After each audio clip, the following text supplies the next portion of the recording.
احنا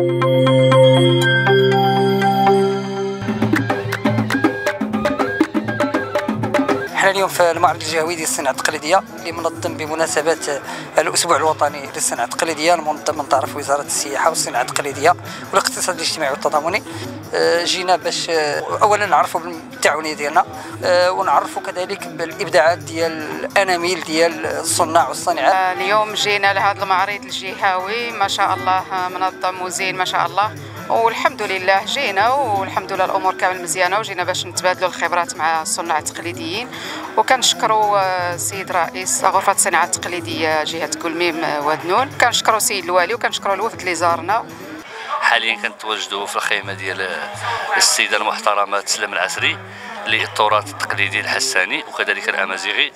كيف كتعرفوا بانه من بين المسائل اللي كيعتمد عليها الصناعه التقليدي المحلي سواء او الجهوي او الوطني، وكيف كتعرفوا بانه دائما المعارض كيعول عليها الصناعه التقليدي من اجل تسويق المنتوج ديالو وكذلك تبادل الخبرات، لانه كيكون محفل اللي كيتجمعوا فيه جميع الصناع سواء ديال الاقليم او ديال الجهه او بعض المشاركين على الصعيد الوطني، اللي هو فرصه كبيره من اجل تبادل الخبرات وصقل المهارات ديال الصناع التقليديين. اليوم جينا نشاركوا في هذا المعرض ديال الصناعه التقليديه، نعرضوا المنتوجات ديالنا ونتعرفوا على جمعيات اخرين ونوسعوا المجال ديالنا، ونتمنوا ان شاء الله هذه التعاونيه انها تكبر ونتعرفوا على يعني هذه الفرصه لنا احنا الوحيده اللي هي المعارض باش نوسعوا المنتوجات ديالنا ونتعرفوا على منتوجات اخرين ونتعرفوا على تعاونيات اخرين. كتشوفوا اليوم معرض كيضم اكثر من 70 عارض كيضم المعرض، كاين تقريبا شي 20 عارض على خارج الجهه بمختلف منتوجات النحاسيات والزرابي والحلي.